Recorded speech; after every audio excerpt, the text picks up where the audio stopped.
আসসালামু আলাইকুম রহমতুল্লাহি ওয়াবারাকাতু। আশা করি সবাই ভালো আছেন।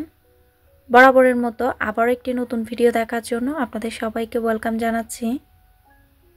তো আজকে আরও একটি মোস্ট পপুলার বলতে পারেন ফেব্রুয়ারি মাসে অনেক ডিমান্ডেড একটা কেক রেসিপি শেয়ার করতে যাচ্ছি। আশা করি সবার ভালো লাগবে। তো আজকে আপনাদের সাথে red velvet cake recipe share করব, সেই সাথে 2 স্টেপে শেয়ার করব, মানে 2 ভাবে। যারা নতুন তারা কিভাবে তৈরি করবেন আর যারা সবসময় কেক তৈরি করেন তারা কিভাবে তৈরি করবেন সব কিছু ডিটেলসে বলে দিব। তো সবাইকে অনুরোধ করব ভিডিওটা স্কিপ না করে অবশ্যই পুরো ভিডিও জুড়ে সাথে থাকার জন্য, আর অবশ্যই আমার স্টেপগুলো ফলো করবেন। ইনশাআল্লাহ প্রথমবারেই কেক পারফেক্ট হবে। তো বিসমিল্লাহ বলে শুরু করছি। প্রথমে আমি রুম টেম্পারেচারে 3টা ডিম নিয়েছি।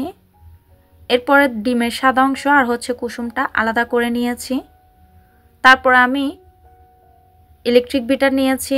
আপনারা চাইলে হ্যান্ড বিটার বা হ্যান্ড উইক্সও নিতে পারেন, এতে করে সময়টা একটু বেশি লাগবে। তো ইলেকট্রিক বিটার দিয়ে আমি প্রথমেই ডিমের সাদা অংশটাকে কিছুক্ষণ বিট করে নিয়েছি। যখন কিনা বাবলস সৃষ্টি হবে অল্প অল্প, তখন কিন্তু এখানে চিনিটা অ্যাড করতে হবে। তা আমি হাফ কাপ পরিমাণ চিনি নিয়েছি, আর চিনিগুলোকে 3-4 ধাপে আমি অল্প অল্প করে দিয়ে লো স্পিডেই কিন্তু দিয়ে তারপর বিট করছি, এতে করে চিনিটাও গলে যাবে আর ডিমের ম্যারাংটাও কিন্তু পারফেক্ট হবে। তো ডিমের ম্যারাংটা যদি নষ্ট হয়ে যায় তাহলে কিন্তু কেকটা পারফেক্ট হয় না। আর কেক তৈরি করার সময় অবশ্যই একটু সময় হাতে নিয়ে কেকটা তৈরি করবেন, এতে করে দেখবেন ইনশাল্লাহ আপনার কেকটা প্রথমবারে পারফেক্ট হবে। সেই সাথে কিন্তু অবশ্যই মেজারমেন্টগুলো ফলো করবেন। মেজারমেন্ট যদি ফলো না করে কেকটা তৈরি করেন তাহলে কিন্তু কেকটা নষ্ট হয়ে যায়। তো যাই হোক, আমি ম্যারাংটা কিন্তু তৈরি করে নিয়েছি, দেখতেই পেয়েছেন। আর ম্যারাংটা কিভাবে বুঝবেন পারফেক্টলি হয়েছে, একটা সংখ্যা লিখে দেখবেন বা একটু লেখালেখি করে দেখবেন। যদি দেখেন সাথে সাথে মিশে যাচ্ছে না, একটু সময় লাগছে মিশতে, তাহলে মনে করবেন ম্যারাংটা পারফেক্টলি হয়ে গেছে। তো এরপরে আমি যে ডিমের কুসুমগুলো ছিল সেগুলো অ্যাড করে দিয়েছি, দেখতেই পাচ্ছেন। তো ডিমের কুসুমটা দিয়ে লো স্পিডে সুন্দর করে বিট করে নেবেন কিছুক্ষণ, এতে করে দেখবেন ডিমের ম্যারাংয়ের সাথে কুসুমটা সুন্দরভাবে মিক্স হয়ে গেছে। আবার ওভার বিট করতে যাবেন না, তখন কিন্তু ম্যারাংটা নষ্ট হয়ে যাবে। আর আমি পুরো প্রসেসটা কিন্তু লো স্পিডে করেছি। তো অনেকের বিটারের মধ্যে 3টা স্টেপ থাকে, ফার্স্ট, সেকেন্ড, থার্ড। আমারটাতে 2টা আছে, প্রথম আর দ্বিতীয়। তো আমি যেটা প্রথম লো স্পিড সেটা দিয়ে সবসময় কেকের ম্যারাং তৈরি করলে বিট করি, এতে করে আমার কেকটা কিন্তু মাশাল্লাহ খুবই সুন্দর আর খুবই স্পঞ্জি পারফেক্ট হয়। তো কুসুমটা মেশানোর পরে আমি এখানে 3 টেবিল চামচ পরিমাণ কুকিং অয়েল দিয়েছি, রান্নার রেগুলার তেল। সাথে দিয়েছি 1 টিস্পুন পরিমাণ ভ্যানিলা এসেন্স। আর যেহেতু কোকো পাউডার ইউজ করব না, সেহেতু কিন্তু আমি দিয়ে দিচ্ছি 1 টেবিল স্পুন পরিমাণ কফি পাউডার। তো আপনারা চাইলে কফি পাউডারটা স্কিপ করতে পারেন, বাট কফি পাউডারটা দিলে যেটা হবে কেকের কালারটা সুন্দর আসবে, আর দ্বিতীয়ত একটা সুন্দর সুগন্ধ আসে। তো যাই হোক, আমি কফিটা দিয়ে দিলাম।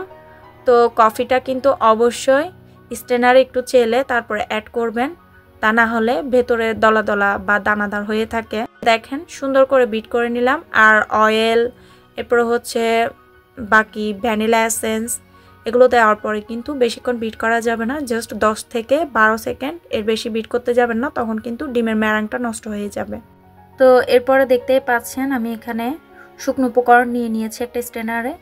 আমি হাফ কাপ আরও 1 টেবিল স্পুন নিয়েছি রেগুলার ময়দা, বাট প্যাকেট ময়দাটা নেওয়ার চেষ্টা করবেন, এতে করে কিন্তু কেকটা পারফেক্ট হবে। কারণ খোলা ময়দার মধ্যে গ্লুটেনের পরিমাণটা বেশি থাকে অনেক সময়, এতে করে দেখা যায় কেক পারফেক্ট হয় না। তো হাফ কাপ আরও 1 টেবিল স্পুন পরিমাণ ময়দা নিয়েছি। এরপরে নিয়েছি 1 টেবিল স্পুন পরিমাণ পাউডার মিল্ক, 1 টেবিল স্পুন পরিমাণ কর্নফ্লাওয়ার, হাফ টিস্পুন পরিমাণ নিয়েছি বেকিং পাউডার, 1/4 টিস্পুন নিয়েছি বেকিং সোডা। তো এদিকে একটা কথা বলে দিই, সেটা এই যে দেখতে পাচ্ছেন আমি বেকিং সোডাটা প্রথমেই দিয়ে দিয়েছি, আর এতে করে আমার কাছে মনে হয়েছে কেকটা বেশি ফুলেনি। তো যারা ট্রাই করবেন এই প্রসেসে তারা বেকিং সোডাটা লাস্টে অ্যাড করবেন, কারণ যেহেতু বাটার মিল্ক দেওয়া হয় এই কেকে, সেহেতু কিন্তু অ্যাক্টিভ হয়ে মানে কেকটা দেবে যায়। আমি এটা খেয়াল করে দেখেছি, বাকিদেরটা বলতে পারবো না। তো আপনারা অবশ্যই বেকিং সোডাটা লাস্টের দিকে অ্যাড করবেন, তা না হলে বেকিং সোডা ইউজ করবেন না। তো যাই হোক, আমি এখানে দিয়ে দিলাম। আর 1/4 কাপ আমি রেগুলার লিকুইড মিল্ক নিয়েছি, তার সাথে 1 টিস্পুন পরিমাণ ভিনেগার দিয়ে বাটার মিল্ক তৈরি করে নিয়েছি, এবং এর সাথে আমি ফুড কালার দিয়েছি 1 টেবিল চামচ পরিমাণ। তো আমার 1 টেবিল চামচ পরিমাণ ফুড কালারে কিন্তু হয়নি, আরও দিতে হয়েছে। আপনাদেরকে এটাই বলবো, অবশ্যই ভালো ব্র্যান্ডের ফুড কালারটা নেবেন, এতে করে কেকের কালারটা খুব সুন্দর আসবে আর কেকটাও সুন্দরভাবে হবে। কারণ আমি মনে করি কেক বানানোর সময় কোনো প্রকার রিস্ক না নিয়ে কেকটা ট্রাই করা ভালো, বাট আমি অলওয়েজ রিস্ক নিয়ে বা এক্সপেরিমেন্ট করে কিন্তু কেক তৈরি করি। যখন কিনা পারফেক্ট হয় সেই মেজারমেন্টটা ফলো করে আমি আপনাদের সাথে শেয়ার করি। সেই সাথে নেক্সট টাইমে আমি যখনই কেক তৈরি করি সেই মেজারমেন্টটা ফলো করেই কিন্তু কেক তৈরি করি, আর আলহামদুলিল্লাহ আমার কেক সবসময় পারফেক্ট হয়ে থাকে। তো এই যে দেখতে পাচ্ছেন, আপনাদের সাথে কথা বলতে বলতে আমি বাটার মিল্কটা আস্তে আস্তে দিয়ে দিয়ে আমি সুন্দর করে মিশিয়ে নিয়েছি। তো আমি বলবো এটাই বাটার মিল্কটা দেওয়ার পরে ভালোভাবে মিশানো হয়ে গেলে সবশেষে বেকিং সোডাটা ইউজ করবেন 1/4 টিস্পুন পরিমাণ। এরপরে সুন্দর করে মিশিয়ে সাথে সাথে চুলায় দিয়ে দিবেন বেক হওয়ার জন্য। তো এই যে আমি মিশিয়ে নিলাম। এখন আমি যে মোল্ডে কেকটা বেক করব সেখানে আমি অয়েল ব্রাশ করে একটু ময়দা ডাস্ট করে দিয়েছি। তারপরে আমি 30 মিনিট বেক করেছি, আর আলহামদুলিল্লাহ এতে করে আমার কেকটা হয়ে গেছে। তো কেকটা মাশাআল্লাহ খুবই নরম সফট হয়েছে, বাট একটু ফুলেছে কম। তো আসলে রেড ভেলভেট কেক একটু কমই ফুলে। তো আমি আরও একটা মানে মেজারমেন্ট শেয়ার করছি, সেটা ফলো করলে আপনাদের কেকটা কিন্তু এরকম স্পঞ্জি হবে আর ফ্লাফিও হবে। তা আমি যেহেতু প্রথমেই বেকিং সোডাটা অ্যাড করে দিয়েছি, সে কারণে কিন্তু আমার কেকটা বেশি ফুলেনি, বাট সফট ছিল, নরম ছিল, সে কারণে কিন্তু আমি আপনাদের সাথে রেসিপিটা শেয়ার করেছি। আর এটা দেখতে পাচ্ছেন আমি এটা স্টিম করে তৈরি করেছি। মেজারমেন্টটা কিন্তু আমি দিয়ে দিয়েছি, সেই মেজারমেন্ট হিসেব করে আপনারা তৈরি করবেন। আর দ্বিতীয়ত আরেকটা কথা বলে দিই, সেটা হচ্ছে স্টিম করবেন না, কেক বেক করে তৈরি করবেন। কারণ কেক বেক করে তৈরি করলে যে টেস্টটা পাওয়া যায়, স্টিম করে তৈরি করলে সেরকম স্বাদ আমার কাছে মনে হয় পাওয়া যায় না। বেক করলে টেস্টটা বেশি আসে স্টিম করার চাইতেও। তা আমি যেটা স্টিম করেছি সেটা যখন মোল্ড আউট করছিলাম তখন কিন্তু একটু ভেঙে গেছে, যার কারণে আমি সেটা ডেকোরেশন করিনি। আমি সেটা এভাবে বক্সের মধ্যে বক্স কেক হিসেবে তৈরি করে নিয়েছি।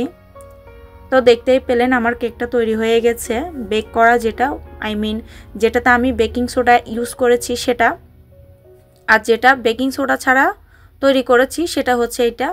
তো আপনারা চাইলে যে কোনো একটা ট্রাই করে দেখতে পারেন। ভিডিও যেহেতু বড় হয়ে যাবে সেজন্য কিন্তু আমি এটার ভিডিওটা শেয়ার করলাম না, বাট আমি প্রথমেই যে প্রসেসগুলো দেখিয়েছি সেম প্রসেসে আপনারা 3টা ডিম দিয়ে কুসুমটা আলাদা করে সাদা অংশ বিট করবেন, চিনি সেম পরিমাপের দিবেন, আর দ্বিতীয়ত হচ্ছে এরপরে ডিমের কুসুমগুলো অ্যাড করবেন। তারপর একটা স্টেপ আমি যেভাবে করে করে দিয়েছি সেভাবে দিয়ে এরপরে কেকটা বেক করবেন, ইনশাল্লাহ দেখবেন পারফেক্ট হবে। যেটা আমি স্টিম করে বানিয়েছি আপনারা সেই মেজারমেন্টটা ফলো করে যদি তৈরি করেন কেকটা একটু বড় হবে আর হচ্ছে স্পঞ্জি হবে। তো যাই হোক, কথা বলতে বলতে ভিডিও শেষ প্রান্তে চলে এসেছি, আর দেখতেই পাচ্ছেন আমি কেকটা ডেকোরেশনও করে নিয়েছি। তো আমি কেকটা ডেকোরেশন করেছি হুইপ ক্রিম পাউডার যেটা আছে সেটা নিয়েছি 1 প্যাকেট, তার সাথে 1/2 কাপ পরিমাণ ঠান্ডা লিকুইড মিল্ক অ্যাড করেছি, এরপরে বিট করে নিয়েছি। সাথে কিন্তু 2 থেকে 3 টেবিল চামচ পরিমাণ পাউডার মিল্ক অ্যাড করেছি ক্রিমটা টাইট হওয়ার জন্য। এরপরে কেকের ক্রিমটা যখন তৈরি হয়ে গেছে তার সাথে আমি ক্রিম চিজ অ্যাড করেছি। যেহেতু এটা রেড ভেলভেট কেক তো ক্রিম চিজ তো দিতেই হবে। আপনারা যদি চান ক্রিম চিজ ছাড়াও কিন্তু কেকটা ডেকোরেশন করতে পারেন। তো এরপরে আমি মন মতো করে ডেকোরেশন করে নিয়েছি আর মাশাআল্লাহ দেখতে পাচ্ছেন কেকটা কিন্তু খুবই সফট হয়েছে। শুধু একটাই দুঃখ লেগেছে, সেটা হচ্ছে কেকটা বেশি ফুলেনি সেজন্য। তো যাই হোক, আপনারা যদি কেক ফুলানো চান তাহলে আমি দ্বিতীয়বারে যে ইনগ্রিডিয়েন্টসগুলো লিখে দিয়েছি স্ক্রিনে সেই মাপে সেভাবেই তৈরি করবেন। অয়েল টয়েল আমি যেভাবে মিশিয়েছি সব কিছু সেভাবে মিশাবেন, জাস্ট উপকরণগুলোর পরিমাণটা একটু চেঞ্জ হয়েছে, তা না হলে প্রসেস আমি সব কিছু যেভাবে দেখিয়েছি সেভাবে করে তৈরি করবেন। আরও একটা কথা, সেটা হচ্ছে বেকিং সোডা ইউজ করবেন না। দ্বিতীয়বার আমি যেটা কেকের মেজারমেন্ট দিয়েছি সেখানে কিন্তু আমি কোনো প্রকার বেকিং সোডা ইউজ করিনি, তাহলে আপনারা প্রথমবারেই সেভাবে নিঃসন্দেহে ভয় ছাড়া তৈরি করে নিতে পারবেন।